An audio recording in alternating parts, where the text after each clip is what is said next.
So turns out I've maybe not mentioned this next thing as much as I should have done, because we mentioned a lot that we'd moved out of Crediton and we'd left Town Park and we'd gone off to live in West Hill for a bit and we ended up stuck there for a few months. We are now back in Crediton. So if you hadn't heard that, we are. Thank you for your support. We're just over there. It's really near. It's brilliant. I can leave my house a minute and a half before a meeting starts. I've timed it. I'm not excited. Actually, it's a minute and a half. I can do a 90-second walk and in through the back door. It's brilliant. But because we had to move, so we didn't go directly from one side of Crediton to the other. We went off and we lived with in-laws, well, Abby's parents, my in-laws, down in West Hill. It's very posh. It's very good. Down there. But we had to put most of our house into storage to make that work. And it all went off to a couple of massive storage containers. And it's quite an interesting process doing that, because you have to pack everything and you're putting everything into boxes, but more so than when it's just going from one to another, you're looking at it going, why do we have this? Why do we still have this? Why are we paying money to store this? Because, I mean, a lot of the time the answer is because I don't want to get rid of it. But, you know, there were boxes that when I moved from Exeter 5 years ago, or when we moved from Exeter, but they're mostly my boxes, they came with us to Town Park and they were not opened. Because I didn't need them, they just sat in the garage. And then we moved them from Town Park down to the White Horse storage. We didn't open them because they were in storage, didn't need them. Then they've moved from there to Buller Road. We've not opened them because I don't actually need what's in them. I'm just keeping it there in case I do. Because one day I might. And some of the things in there are like, you know, they're childhood souvenirs. They're my Boys Brigade badges or they're certificates of some kind or things that are like, I don't want to get rid of these because I can't replace them. You know, and I just want to hang on to them, or it's a team T-shirt from when I did Camp America, something like that. So I've held on to some of those things.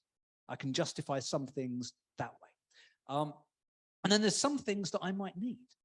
I mean, you never know. One day I might need to answer a question on trigonometry, and the only way I can do it, because Google is no longer working, is that it's in my A-level maths notes, and then I'll be going, thank goodness I've held on to those for 25 years. It could happen. Or I might need to suddenly teach on the way that semiotic theory relates to theatre and praxis. Yes, I have a degree that I've not accessed for about 20 years, but I might need to one day, who knows? And maybe I will need those books. I won't ever, but maybe I will. And the problem is I'm just not good at letting go of these things. And these boxes have followed me around, and one day, they'll just accidentally get lost in a house fire. Probably that's the only way they're going. But one day, maybe I will get them sorted out and get rid of what I don't need. And I'm telling you all this, you'll be pleased to know there is a reason. It's not just me unloading, is because I think it relates to what Paul is talking about in the passage from Colossians that we heard. And the letter to Colossians is interesting because when you look at all the kind of commentaries and commentators about it, no one seems to quite know why he wrote it. There's no kind of consensus of it was definitely this. I mean, Paul just writes letters. We know that he writes them for useful purposes, so there must be a reason, but no one's got an absolute, we know with this one it's this. And the best guess seems to be something called the Colossian heresy, which I'd not really heard about before. But actually, we have, because Jess spoke about it a bit last week. The Colossian heresy was this problem where the Colossian church started to downplay the significance of Jesus. They said Jesus is not as important as we think. And in his place, they started to upplay or invest more heavily in Judaism and paganism and rules and structures. And they fell into that trap of, we don't need Jesus because if we just do this, we will earn our salvation. I mean, that's a story we hear a lot. And you know, rules do have some value. I'm not advocating for a kind of anarchist, no rule state in which we all just run around doing whatever the heck we want. Because I don't think that's, you know, rules have a place. But the problem with rules, and the problem with applying rules to our own lives, is that they're really good at treating symptoms rather than causes. For example, imagine that you have someone who's got an anger issue. And you're like, right, I need to help this person who's got an anger issue. I'm going to give them some rules. And one of the rules you might say to them is, okay, when you get angry, I want you to count to 10 before you explode, before you get cross. Okay? And we do this, we say this to, random toddler, for example. And you say, okay, I want you to do this. And they start doing it and they count to 10. And by the time they've counted to 10, which takes them a while because they're only small, they've forgotten what they were cross about, or they've just calmed down that little bit. And we go, oh, it's brilliant. We've put a rule in place and it has worked. We have reduced the anger. Rules are great. Hurrah for rules. We should do this more. But the thing we haven't done is address why this individual is getting angry in the first place. All we've done is give them a rule for dealing with the symptom. We've not stopped them actually being angry. We've just worked out how to diffuse that anger. The rule doesn't deal with the real problem. In the same way that if we impose rules on our lives, it may give us an impression of salvation, but it isn't really bringing us salvation because we know that only comes through Jesus. It might help us to think of rules as a cage. It's a kind of a way of containing and controlling. And over time, we get better at it. And we start to add more rules. And we get better at applying our rules. And they become habits and they become patterns that we live by and grooves that we fall into. And we don't even notice that we're applying rules anymore because we've been doing it for so long that it's no longer a rule that we think consciously about. It's just how we live. It's what we do. And this cage is increasingly reinforced and increasingly secure. But the thing about a cage is it is still a cage.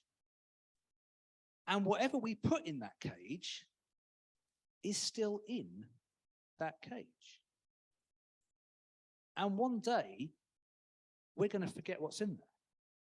And it's just going to be a little metal box in the corner of our mind, and we're not going to remember why it's there, and we're going to poke it, and we're going to stick our finger through the bars. What's in here? What's this about? Or we're going to leave the lock off the door. And you might think, no, we're not, but go check Google, find out the number of times people have gone, I wonder what will happen if I jump into this lion enclosure. I wonder if it'll be okay to go and play with these elephants in a zoo. They rarely end well as stories. And these are people that can see that it's a lion, and they still decide to go and poke it anyway. How much more then than with us going, I don't even remember what this was about. Why do I have this rule? I'm going to poke it. I'm going to just... And then whatever's in there explodes out. And suddenly we realized that we hadn't dealt with the problem. We just caged it. And now we have to cage it all over again. In Colossians, Paul offers us a better idea. He says, don't cage it, kill it. A little bit dramatic. I think Paul has a dramatic side. But that's what he's saying. He says, don't try and change your life by caging it up. We change our life by identifying the things that shouldn't be there and killing them dead. Now, I quite like films. I like adventure films, science fiction films, fantasy epics, superhero things. I find them occasionally frustrating. Abby's out back, so she can't nod at this point. Hello. Oh, she can hear me. Oh, good. But you can check this with her later. There are times when I'm watching the telly, I get a little bit frustrated, and I will tell the people on the telly what they should be doing. Like, when they're all going, oh, I know there's a baddie around here somewhere. Let's all just stand around. I'm like, get out of the building. Don't just leave. Don't wander off on your own. You shouldn't do that. You've all seen horror movies. It doesn't happen all the time. Sometimes I get a bit frustrated. One of the things that frustrates me particularly is stories that start like this. Once upon a time, there was a very evil MacGuffin of great power. It was very evil. It caused much destruction until one day, all of the heroes or superheroes banded together into a great team and finally brought down the evil MacGuffin and saved the world, galaxy, or universe. They then took the MacGuffin, they put it in a box. They locked the box. They put the box in a dungeon. They put a mountain on the dungeon that had the box in it. And they went, great, we've completely and totally dealt with that. It will never, ever come back to bite us when we stop thinking about it. And then the movie happens and it totally comes back to bite them. And that is the moment when I'm pointing at the screen and going, just destroy it. It's a gem. Hit it with a big hammer. Jumanji's a board game. Set fire to it. Don't bury it under the sand on the beach for someone else to find next month. Spoilers for Jumanji, by the way. They always find it. It doesn't matter what you do. If you don't destroy it, someone's going to find it. Just destroy it. And I realize in real life, this is because if they do, there's no movie. If the first 5 minutes of Lord of the Rings is, and then they destroyed the Ring of Power, the next 12 hours is kind of dull. It's just, here's Hobbiton. It's fine, everyone. It's not a great movie. And Lord of the Rings is an exact example of this. If you know your Lord of the Rings, well done. But it basically goes like this. Here is an evil ring of power. We should destroy it. Oh, let's not destroy the evil ring of power. Let's use it for good. I'm sorry, you want to use the evil ring of power for good? Yes, I totally do. Oh, I think we shouldn't. Let's have a fight about this. No, let's not fight about it. The evil ring of power is corrupting us. No, it isn't. We're going to use the evil ring of power for good once we've killed you. Although we are good, even though we're going to kill you. That's the Lord of the Rings in a nutshell. And you're just like, come on, people, don't hold on to the ring. You know, all of you know the ring is evil. All of you know it is powerful. And yet you still think you're going to subjugate it to your will and you're going to turn it into something of good. And we as the movie know that you aren't. We know that's not where the movie's going. Because again, you wouldn't get 2 sequels and 12 hours of runtime if it all worked out well. And despite the fact that we know that, we still think in our lives, we would never make that mistake. This is film, this is fiction. Obviously, they need a good narrative hook. We wouldn't do that ourselves. We would never make that mistake. We would not hold on to something that needed to be destroyed.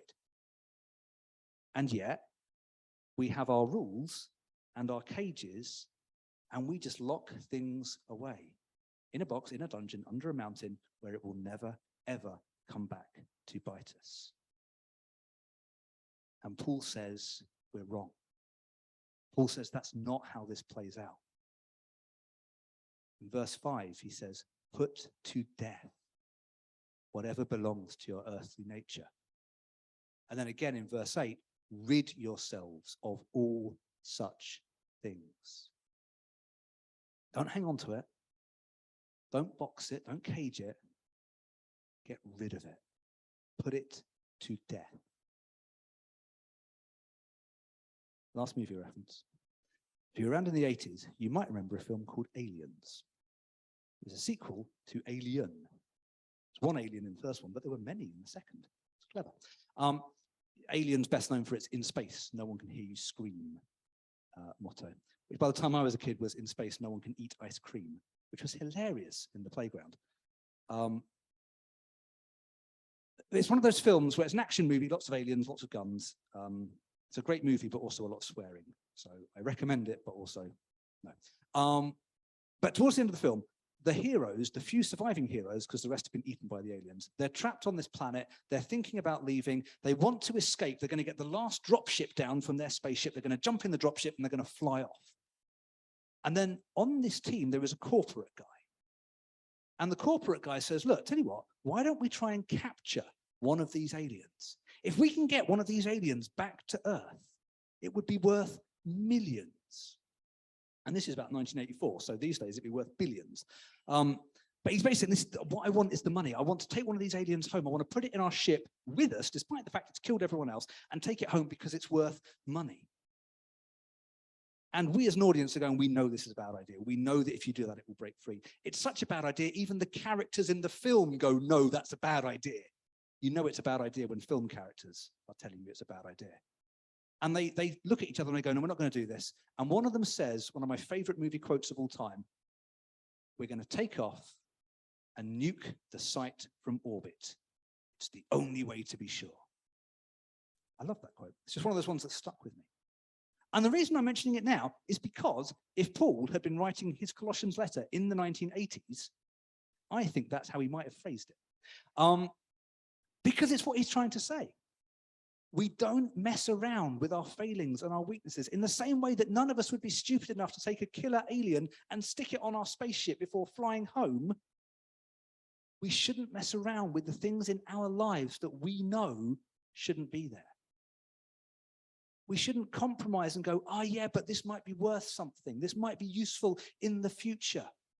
I'm going to hang on to my anger for research purposes so that I can, learn from it and help other people with my anger.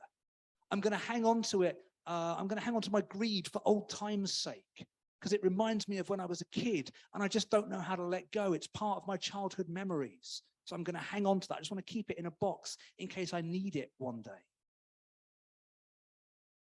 But Paul says following Jesus is an all or nothing thing. If you follow Jesus, you go all in. You let go of the old self. We don't hold on. We let go.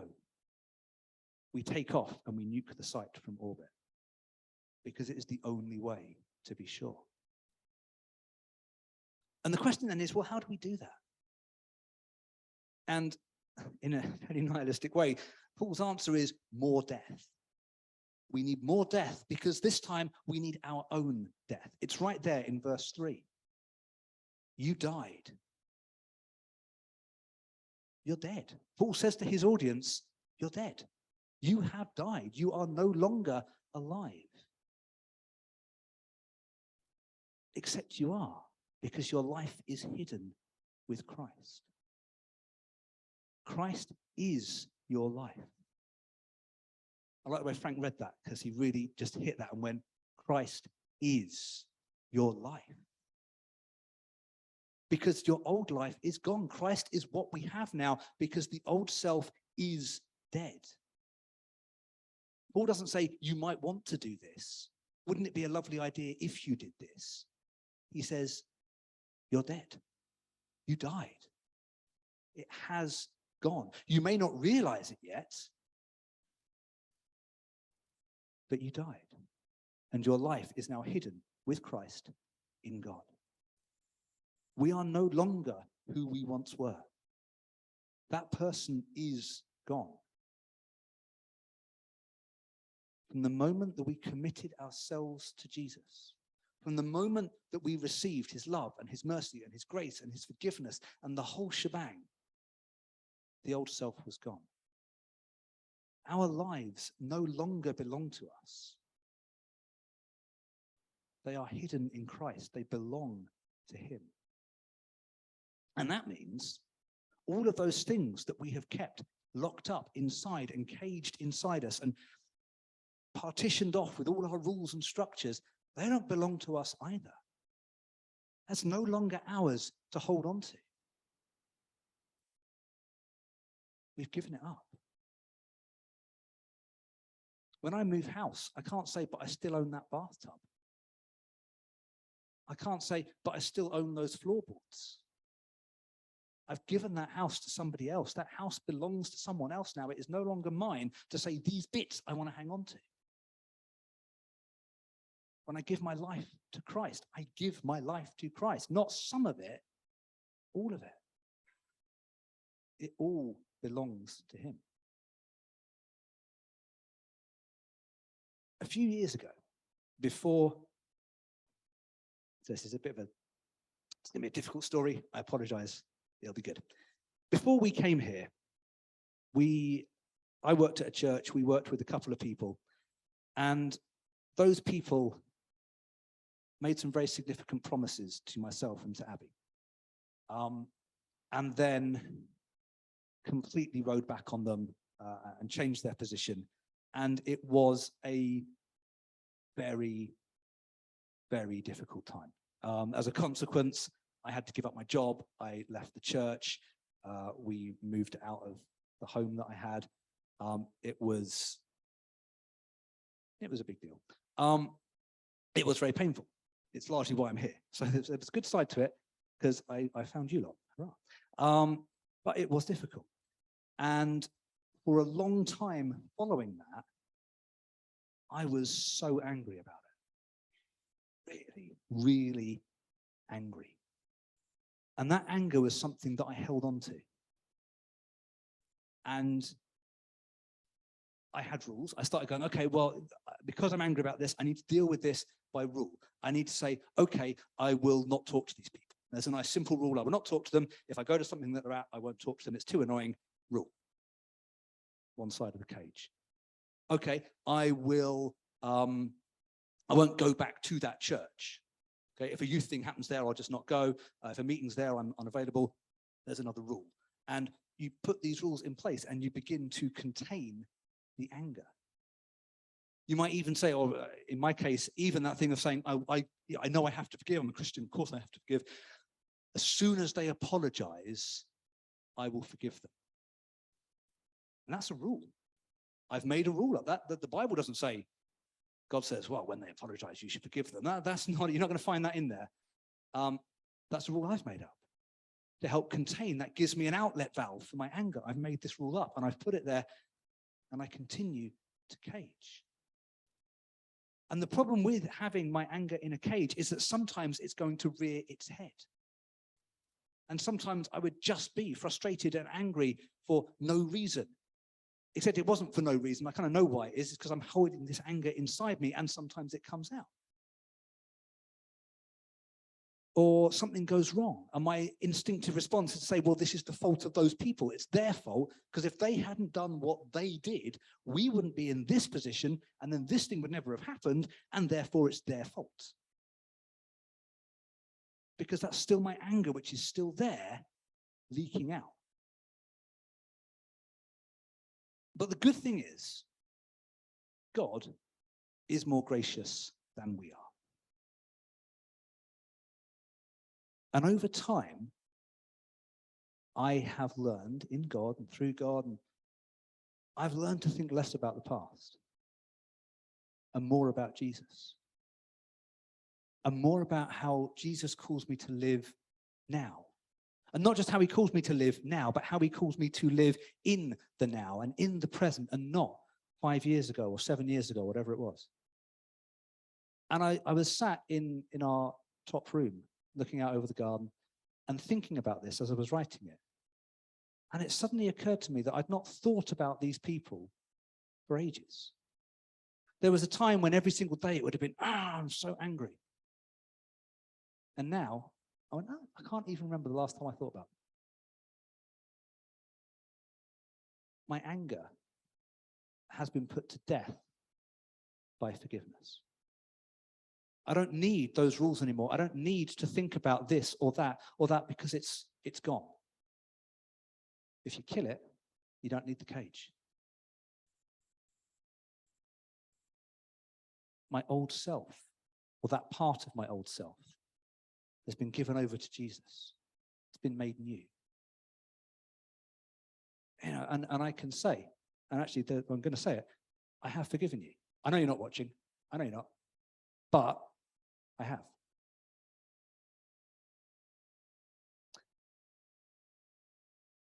Because this is what Paul says. Paul says, you have taken off your old self with its practices, and you have put on the new self, which is being renewed in the knowledge, in the image of its creator. Paul reminds us where our focus should be. It shouldn't be on the earth. It shouldn't be on the past. It shouldn't be on the things that we know to be wrong. He says, set your mind on Jesus. Focus on him above all else, above everything. And then if we look at him, if we look at the only one that really matters, then I think we start to look differently at everything else. And we look differently at those boxes that we've been hauling around with us from place to place to place for so long. And maybe now is the time to let them go. Now is the time to stop hoarding that anger or that envy or our self-pity. It's time to stop caging it in with rules, to stop making excuses to ourselves about why it's still there. Instead, it's time to bring it to Jesus and to let it die in the light of his love and his forgiveness. And that's it. I know that we hold on to these things. It's always nice that we think, I don't. And it's nice to say to ourselves, we don't have this, and I'm beyond it. And I hope that is true for us. But I think sometimes, even as Christians, even as followers of Jesus, we've held on to stuff.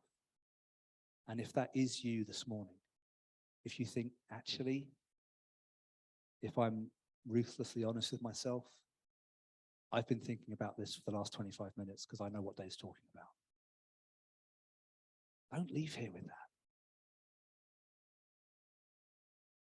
Don't just go, I'll deal with it next week. I'll deal with it Monday. I'll deal with it later. Don't. Deal with it now. Deal with it this morning. We're going to spend some time in worship for this reason, so that we have a bit of reflective time. Don't mess about with it. Don't continue to cage something up that you know you shouldn't. Take this opportunity this morning to follow the words of Paul, to follow the love of Jesus, the purpose of God in your life, and to kill it dead so that you can be renewed and brought closer and closer to the person that Jesus intends you to be. Seize that opportunity this morning if you can. I'm going to pray.